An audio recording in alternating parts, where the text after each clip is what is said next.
আসসালামু আলাইকুম রহমতুল্লাহি ওয়া বারাকাতুহু। তো বেহুদা কথাবার্তা, বেহুদা কাজকর্ম থেকে নিজেকে বিরত রাখে, দূরে থাকে। অপ্রয়োজনীয় কথাবার্তা, অপ্রয়োজনীয় কাজকর্ম, লাগ, এগুলোকে বলা হয় লাগ। এই লাগবের থেকে তারা দূরে থাকে। এটা জান্নাতি মানুষের বৈশিষ্ট্য। জান্নাতি মানুষ কথা বললে কল্যাণকর কথা বলে, আর না হয় চুপ করে থাকে। নবী সাল্লাল্লাহু আলাইহি ওয়াসাল্লাম বলছেন, মান কানা ইউমিনু বিল্লাহি ওয়াল ইয়াউমিল আখির ফালিয়াকুল খায়রা আও লিয়াসমুত। যারা আল্লাহ এবং আখিরাতের উপরে ঈমান আনে, তারা কথা বললে কল্যাণকর কথা বলবে। যেই কথা দুনিয়ার কল্যাণ, যেই কথা আখিরাতের কল্যাণ। যদি কল্যাণকর কথা না আসে বা বলার সুযোগ না হয়, লিয়াসমুত, সে চুপ করে থাকে। চুপ করে থাকা এটাও জান্নাতি মানুষের বৈশিষ্ট্য, ঈমানদারের বৈশিষ্ট্য। কিন্তু এমন কথা বললাম যে ব্যাপারে আমার নির্দিষ্ট এলেম নেই, ধারণা করে করে কথা বললাম, এটা ইসলামে হারাম। আল্লাহ পাক স্পষ্ট বলে দিয়েছেন, ওয়ালা তাকফু মা লাইসা লাকা বিহি ইলম। যে ব্যাপারে তোমার নিশ্চিত এলেম নাই, নিশ্চিত জ্ঞান নাই, খবরদার ওই ব্যাপারে কোনো কথা বলিও না। ধারণা করে করে কোনো কথা বলা যাবে না, তার থেকে চুপ করে থাকা ভালো। আর ঈমানদার সবসময় বেশি বেশি আল্লাহর জিকির করবে। আল্লাহর জিকির ছাড়া বেহুদা কথাবার্তা, কাজকর্ম বেশি করবে না। কারণ বেহুদা কথা যত বেশি বলবে, অন্তর তত কঠিন হবে। অন্তর যত কঠিন হবে, আল্লাহ থেকে এই লোক দূরে সরে যাবে। এই জন্য এক সাহাবী এসে নবী সাল্লাল্লাহু আলাইহি ওয়াসাল্লামকে বলতেছেন, উকবা ইবনে আমির আল জুহানী, মান নাজাত ইয়া রাসূলুল্লাহ সাল্লাল্লাহু আলাইহি ওয়াসাল্লাম, নাজাত কিসের মধ্যে আমাকে একটু বলেন। আল্লাহ রাসূল সাল্লাল্লাহু আলাইহি ওয়াসাল্লাম বললেন, আমসিক আলাইকা লিসানাক, তোমার লিসানকে, তোমার এই জিহ্বাকে সংযত করো। এক সাহাবী এসে জিজ্ঞাসা করতেছেন, মান নাজাত।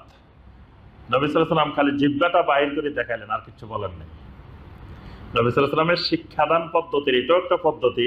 নবী সাল্লাল্লাহু আলাইহি ওয়াসাল্লাম একবারে বের করে দেখাই দিতেন, জিহ্বাটা বের করে দেখাই দিচ্ছেন যে এইটা সংযত করো, কারণ এটা খুবই খারাপ জিনিস, এটার মধ্যে কোনো হাড্ডি নেই, আছে না। এইটাকে সংযত করতে পারলে জান্নাত পাওয়া যায়। সুবহানাল্লাহ। এই জন্য ঈমানদার সমস্ত রকমের লাগ থেকে, বেহুদা কথাবার্তা, বেহুদা কাজকর্ম থেকে দূরে থাকবে। এটা জান্নাতি মানুষের বৈশিষ্ট্য। অপ্রয়োজনীয় কাজকর্ম থেকেও বিরত থাকবে। মানে যেগুলো করা দরকার সেগুলোর খবর নাই, যেগুলো করার দরকার নাই সেগুলো নিয়ে অনেক টানাটানি, অনেক খোঁজ খবর। এটা দেখবেন অনেক মানুষের বৈশিষ্ট্য, যে আপনার ফজরের নামাজ পড়ে নাই, এটার কোনো খবর নেই, কিন্তু তারাবির নামাজ কয় রাকাত এটা নিয়ে প্রচন্ড ঝগড়াঝাটি, মারামারি, প্রশ্ন বাহাস।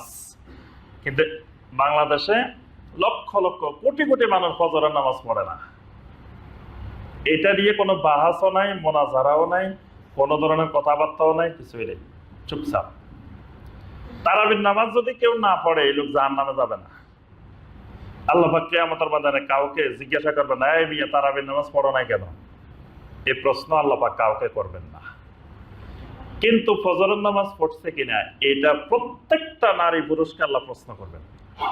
জোহর পড়ছে কিনা, আসর পড়ছে কিনা, মাগরিব পড়ছে কিনা, এশা পড়ছে কিনা। তাহলে 2 রাকাত ফজরের নামাজ না পড়লে জাহান্নামে যাবে, এটা নিশ্চিত। কিন্তু তারাবির নামাজ 30 দিনের একদিনও পড়ে নাই, এই লোক জাহান্নামে যাবে, এই কথা কেউ বলতে পারবে না। অথচ সেটা নিয়ে কি হুলস্থুল বাংলাদেশে। এগুলোই হলো লাভ। মানে যেটার গুরুত্ব বেশি দেওয়া দরকার সেটার গুরুত্ব নাই, যেটা কম গুরুত্ব দেওয়া দরকার সেটার বেশি গুরুত্ব। এটা গুরুত্বের বেদাত। মানে কোরআন এবং সুন্নাহ যেটাকে বেশি গুরুত্ব দিচ্ছেন এটাকে কম গুরুত্ব দেওয়া, যেটাকে কম গুরুত্ব দিচ্ছে এটাকে বেশি গুরুত্ব দেওয়া, এটা হলো গুরুত্বের বেদাত। অনেক ভাই দেখবেন এক একজন এক একটা নিয়ে ব্যস্ত আছে, মহাব্যস্ত। মনে হচ্ছে আল্লাহ তাকে দুনিয়াতে পাঠাইছেন এই কাজের জন্য, আর কোনো কাজ নেই। কিছু কিছু ভাই আছে মনে করে যে একদিনে রোজা রাখা, একদিনে ঈদ করা, এটাই মনে হয় ইসলামের একেবারে গুরুত্বপূর্ণ একটা বিষয়। বাস ওনার জীবন ওয়াকফ করে দিচ্ছেন এই কাজের জন্যই খালি, আর কোনো কথাবার্তাও নাই, কাজকর্ম নাই, খালি এটা নিয়ে ব্যস্ত, মহাব্যস্ত। একদিন ঈদ করতে হবে, একদিনে রোজা রাখতে হবে। এরকম কিছু ভাই আছে দেখবেন সমাজে, তো মনে হচ্ছে জমিনে খালি কাজ এটাই, আর কোনো কাজ নাই। আবার কিছু ভাই আছে দেখবেন এই রমজান মাস আসতেছে, তারাবি 8 রাকাত না 20 রাকাত, এটা নিয়ে বাহাস করার জন্য কিতাবাদি লই ঘোরাঘুরির মধ্যে মহাব্যস্ত। অনেকে কিতাবাদি 40টা 50টা রেডি করে রেখেছে খালি বাহাস করার জন্য। কেউ বাহাস করবো 8 রাকাত, কেউ বাহাস করবো 20 রাকাত। আমি এক জায়গায় গেছি বছর মাহফিলে, 8 রাকাত তারাবির নামাজ 20 রাকাত পড়া যাবে, এটা বললাম কেন খেফা। তারাবির নামাজ কেন 20 রাকাত পড়া যাবে? 8 রাকাতের বেশি পড়াই যাবে না, 8 রাকাতের বেশি তারাবি পড়াই যাবে না। কেন 20 রাকাত বলছি? এটা খেফা। আবার কোন কোন জায়গায় গেছি 8 রাকাতের কথা বলছি আর খেফা, 20 রাকাতের কম 1 রাকাতও পড়া যাবে না। মানে দুই পক্ষ চরম পন্থা, যে একদিকে হইলে 20-এর 1 রাকাত বেশিও পড়া যাবে না, কমও পড়া যাবে না, আরেকদিকে 8 রাকাতের 1 রাকাত বেশিও পড়া যাবে না। বাইতুল্লাহর মধ্যে গতবার এতেকাবে কিছু লোক পাইছি, আপনার শেষ রাত্রে কিয়ামে লাইলাতুল কদর, রমাদানে কিয়াম করা হয় কয়টা বলেন দেখি, কেউ বলতে পারবেন? রমাদান মাসে কিয়াম কয়টা? জি, একটা। নবী সাল্লাল্লাহু আলাইহি ওয়াসাল্লাম বলছেন, মান কামা রমাদানা ঈমানান ওয়া ইহতিসাবান গুফিরা লাহু মা তাকাদ্দামা মিন যামবিহি। যে ব্যক্তি রমাদানে কিয়াম করবে, আল্লাহ পাক তার অতীতের সমস্ত গুনাহ মাফ করে দিবেন। সুবহানাল্লাহ। এটা হলো কিয়ামে রমাদান। আরেকটা বলছেন নবী সাল্লাল্লাহু আলাইহি ওয়াসাল্লাম, মান কামা লাইলাতাল কদরে ঈমানান ওয়া ইহতিসাবান গুফিরা লাহু মা তাকাদ্দামা মিন যামবিহি। কেউ যদি লাইলাতুল কদরের কিয়াম করে, আল্লাহ তার অতীতের সমস্ত গুনাহ মাফ করে দিবেন। তাহলে কিয়াম কয়টা পাইছেন? একটা হলো কিয়ামে রমাদান, আর একটা হলো কিয়ামে লাইলাতুল কদর। এজন্য মসজিদে হারামে, মসজিদে নববীতে প্রথম থেকে শুরু করে 30 পর্যন্ত কিয়ামে রমাদান হয়। কিয়ামে রমাদান 30 দিনে হয়, আর কিয়ামে লাইলাতুল কদর হয় 10 দিন। তো কিয়ামে লাইলাতুল কদর সেখানে মোট 13 রাকাত পড়া হয় মসজিদে হারামে। কয় রাকাত? 13 রাকাত। মানে বিতির 3 রাকাত আর কিয়ামে রমাদান 10 রাকাত। 10 আর 3 13 রাকাত। হ্যাঁ, এখন অনেক ভাই আছে 2 রাকাত পড়ে না, 2 রাকাত না পড়ে বসে থাকে। কি ব্যাপার ভাই, 2 রাকাত পড়েন না কেন? হাদিসে আছে 11 রাকাত, 13 রাকাত কেন পড়বো? মক্কার ইমাম পড়লে কি হয়েছে? মক্কার ইমাম 13 রাকাত পড়লেও আর 2 রাকাত পড়বে না। কয় ওনারা পড়ুক, কিন্তু হাদিসে আমরা পাইছি 11 রাকাত। আয়েশা রাদিয়াল্লাহু আনহা বলছে, নবী সাল্লাল্লাহু আলাইহি ওয়াসাল্লাম রমাদান গায়রে রমাদান কখনো 11 রাকাতের বেশি পড়েন নাই। তো হেরা 13 রাকাত পড়লেও আর 2 রাকাত পড়বো না, 11 রাকাত পড়ে বসে থাকে। তাহলে এখন কিয়ামে রমাদান, কিয়ামে লাইলাতুল কদর, এগুলা আল্লাহ রাব্বুল আলামিন, আল্লাহ রাসূল সাল্লাল্লাহু আলাইহি ওয়াসাল্লাম নির্দিষ্ট করে দেন নাই। এগুলো হলো সুন্নত ইবাদত, নফল ইবাদত, অতিরিক্ত ইবাদত। এগুলো নিয়ে কোনো জোর জবরদস্তি নাই। এগুলো যে যত রাকাত পারে পড়তে থাকবে, কেউ না পারলে পড়বে না। এগুলোর জন্য আল্লাহ কাউকে জান্নাত জাহান্নাম নির্ধারণ করবেন না। যে পড়তে পারবে সে লাভ। এই জন্য নবী সাল্লাল্লাহু আলাইহি ওয়াসাল্লাম কিয়ামে রমাদান এবং কিয়ামে লাইলাতুল কদরের ব্যাপারে জান্নাত জাহান্নাম বলেন নাই, বলছেন গুফিরা লাহু মা তাকাদ্দামা মিন যামবিহি, যে আল্লাহ পাক তার গুনাহ মাফ করে দিবেন। যে পড়তে পারছে আল্লাহ গুনাহ মাফ করে দিয়েছে, যে পড়তে পারে না তার গুনাহ মাফ হয় নাই, কিন্তু সে জাহান্নামে যাবে এই কথা বলা হয় নাই। কিন্তু ফজর, যোহর, আসর এগুলা না পড়লে সরাসরি জাহান্নাম। ক্বালু লাম নাকু মিনাল মুসাল্লিন, সূরা আল মুদ্দাসসিরের 43 নম্বর আয়াত। জাহান্নামে যাওয়ার 1 নম্বর কারণ লাম নাকু মিনাল মুসাল্লিন, আমরা মুসল্লি ছিলাম না। এই মুসল্লি মানে দৈনিক 34টা সাজদা। কয়টা? কিভাবে 34টা পাইছি? হ্যাঁ, দৈনিক 17 রাকাত ফরজ। তো 17 রাকাতে সাজদা কয়টা? ইবলিস সাজদা করে নাই কয়টা? একটা সাজদা করে নাই। একটা সাজদা না করে ইবলিস হয়ে গেছে। এখন যে আল্লাহর বান্দা দৈনিক 34টাই করে না, ইবলিস মাত্র একটা সাজদা করে নাই, একটা।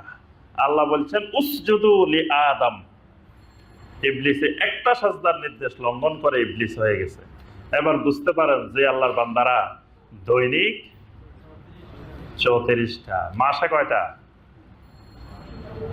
দেখি অঙ্কে কত। জি, হয় নাই।